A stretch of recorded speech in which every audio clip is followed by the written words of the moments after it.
Wipro. Do business better. Hello, I'm Burkitt-Gray and welcome again to the GTB Wipro TV special for Mobile World Congress in Barcelona 2013. It's been an exciting week and we've interviewed a lot of people here over the last two or three days. And I have with me now Eric Krauss, who's Director of Machine-to-Machine Product Management at AT&T Business Solutions. And on this side we have Snyder, who's Global Head and VP of Business Innovation at Wipro. Welcome to both of you. Thank you very much indeed. Now, Eric, let me start with you. There's been a lot of talk around M2M here at Mobile World Congress. Are we moving towards really money-making applications? And perhaps you could give some perspective of where AT&T is in this. Well, we've been making money for a long time on MDM. MDM is not really new. I've been managing this business for 8 years at AT&T, and we're excited to see lots of new companies come into the market. And as part of what we've been doing on the network side, we've been following what our customers want us to do and moving towards more complete solutions. And as part of that, we've layered things on top of our traditional relationship with Jasper Wireless and started a relationship with Exida last year, and that's going very well. And we're happy to be working with a lot of customers that are looking at very innovative solutions in machine-to-machine. And we're also very happy to be working with Wipro, who's also very well trained on the Exida platform. Right. Stephen, it sounds like there's a real network of different companies that are lending their skills in M2M. Is that right? It's absolutely. And I think as we've sort of stood back over the last couple of years and looked at the evolution of the M2M market, one of the things that's essential to be able to make machine-to-machine linkages more cost-effective and really drive business value is to create a very stable partnership with businesses to be able to create a repeatable industrial operation on these. And not that everything is bespoke, but that things become very much repeatable and cost-effective, thus driving really the penetration up.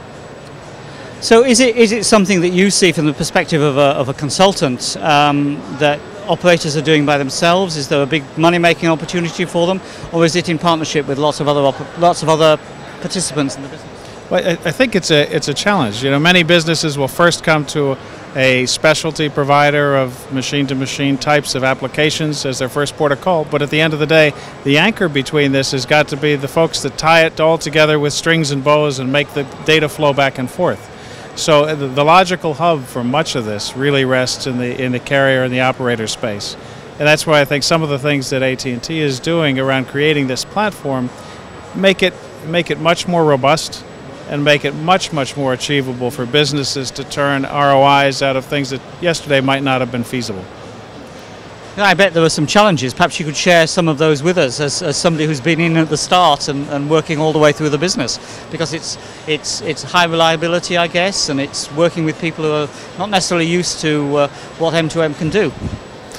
Well, what we really work to do is make those challenges disappear. And so, like I was saying earlier, as part of our work on the service platforms, initially we're trying to make some of the diagnostic problems go away, just allow customers to integrate into our network so they don't have to, so they can do much more touchless activation and touchless changes of rate plans. But the more that we got into machine-to-machine, the more we realized that our customers are really looking for us to help them identify the business value. There's a lot more opportunity for business services, for business consulting, and for taking the ideas that our customers have and turning them into projects and really making the technology aspects go away. Our customers don't want to think about hardware. They don't want to think about the network technologies. They don't want to think about security.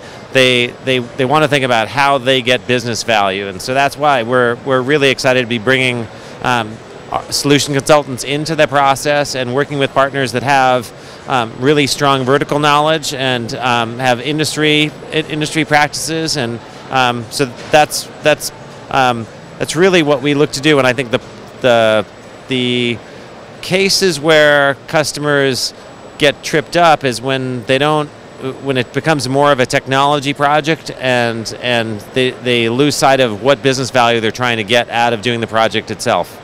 What are the industries, Eric, that we are likely to see first, or already seeing first, in using the M2M applications? Oh, well, there are many industries that are using M2M applications. Really, I think about it as these new endpoints of the internet that by connecting them you can drive business value. So the things that we've seen in the past are things that may have been connected using POTS lines, just regular telephone lines, and so we've seen a lot of adoption in things that we're really transitioning to wireless because it was just easier to deploy. Things like alarm monitoring. There were some new applications like fleet management where you're just tracking where your trucks are, so that kind of brought a lot of process changes. But increasingly we're seeing product companies that may have offered an industrial product that now can offer more of a service around their product. They can actually see how their products are behaving in the field. They can track what's happening with them. They can communicate with their dealers. They can communicate with their end users because they know what's actually happening in the products once they leave their distribution. Okay. Stephen, you've probably got a global view of the sort of businesses that are using M2M, is that right? I mean, what sort of things are you seeing? People talking to you, I mean, is the impetus coming from them or is it coming from the operators? The thing that we've, much like AT&T, we've been in this business for a long time, dog's years, right? Yeah. But the essence of it is driven by high value, unique issues, unique circumstances, whether it was plant automation, whether it was some of the very creative applications around automotive telematics and other automotive operations. So this stuff has been around for quite a while. US, Europe primarily, in high value, high cost areas. Now, what we're really seeing, and this is a little bit like the strength that Wipro has of having been involved with the Indian telecom revolution, right? $2 ARPUs for mobile services are a different game. So what we want to try to do is take that same model of industrialization at not diminished margins, but diminished cost points, and be able to propagate it to applications globally. Africa, Middle East, India, other parts of the world that I think AT&T and we share this view of really trying to make sure that these types of services and applications become very pervasive. And so what we actually see some very creative applications coming out of places like Africa. A lot coming out of India, JCB tractors, all sorts of things where people are really trying to take either their products, services globally and make them more effective as you described, make it more of a service rather than a physical product, or locally being able to take advantage of things like weather conditions, irrigation, farming issues, crop pricing. All of these sorts of things start becoming applications that are achievable and viable economically. Excellent. Eric, I guess coverage is one of those important things for M2M, especially if you've got containers being tracked or tractors or something like that. I mean, is that an important value that the operator has to win business in the M2M operations?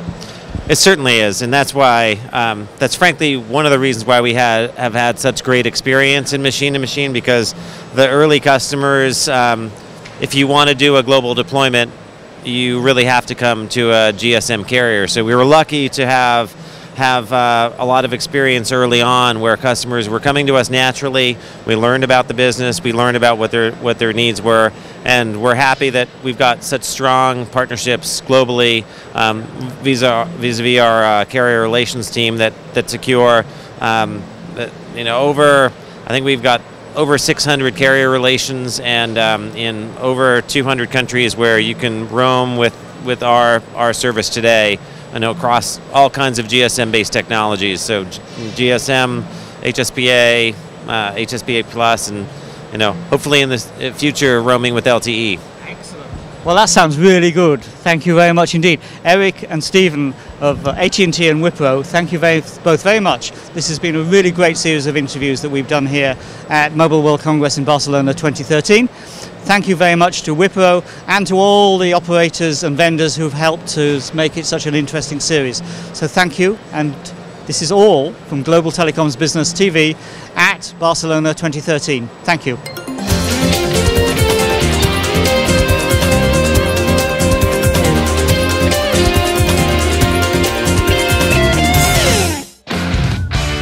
Wipro. Do business better.